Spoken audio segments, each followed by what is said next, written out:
Hey everybody, it's Chris Gallagher. Welcome to Thursday of our study through Luke chapter 15. Today, we're going to dive into Luke chapter 15, beginning verse 11, with the story that we know, the parable.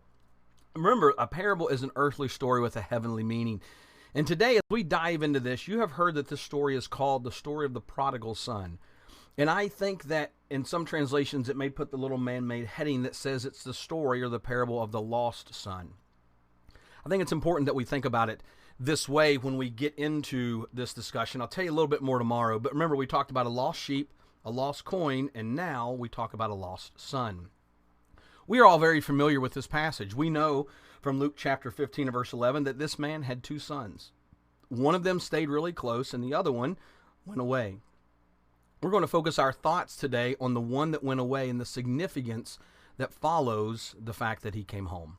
But to be able to do that, I want you to do me a favor. If you will, go over to thepreacherspen.org, look for the newsletter link, sign up for our newsletter, and also we've got a special feature on the Preacher's Pen. If you will go all the way to the top menu bar, scroll all the way over to the right, you will notice a thing that says prayer request. If you have a prayer request, you can log on to that page. You don't even have to log in. Just click on that page. You'll be able to see a form in front of you.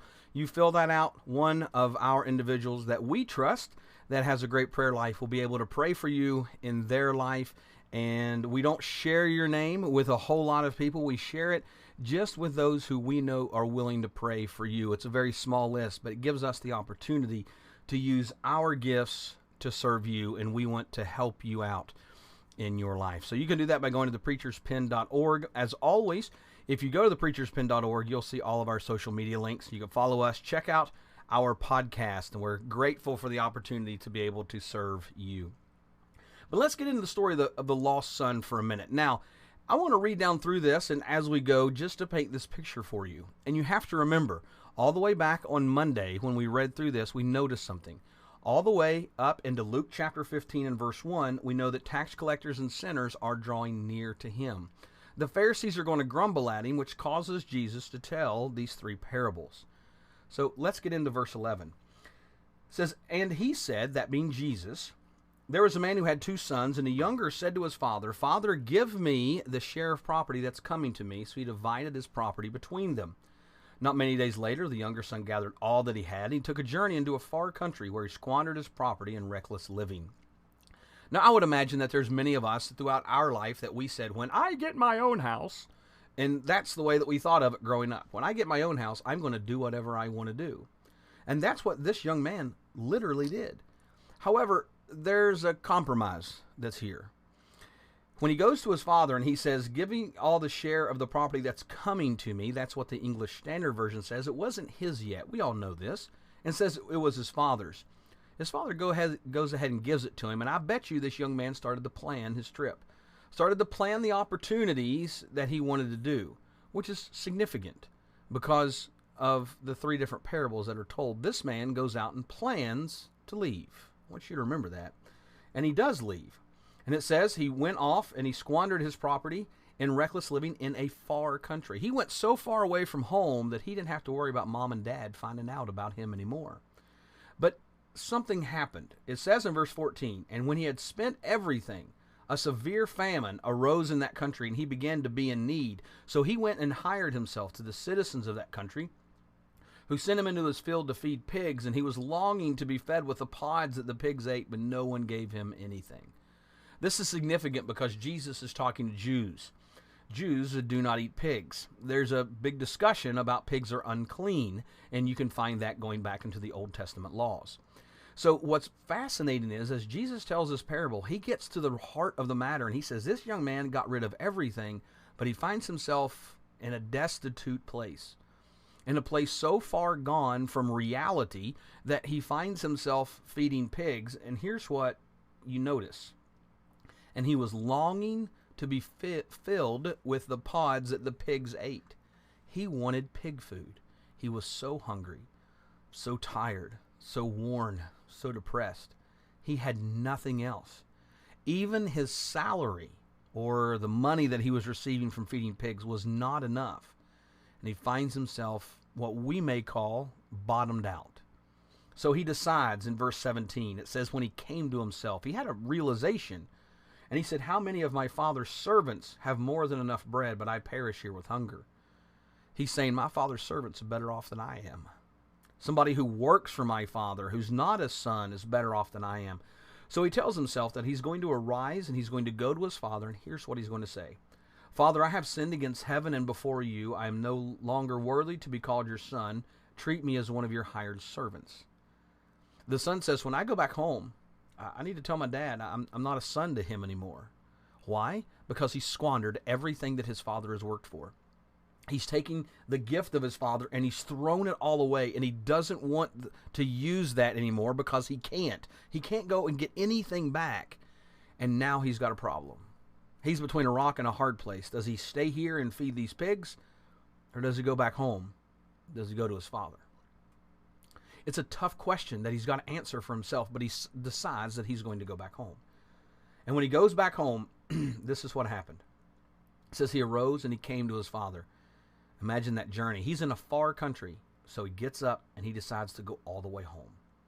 And it says this, but while he was still a long way off, his father saw him. Do you think the dad was watching for him? Do you think his father looked out the window to see off in the distance if his son was coming? Do you think the father prayed that his son would come home? Do you think he wanted him home?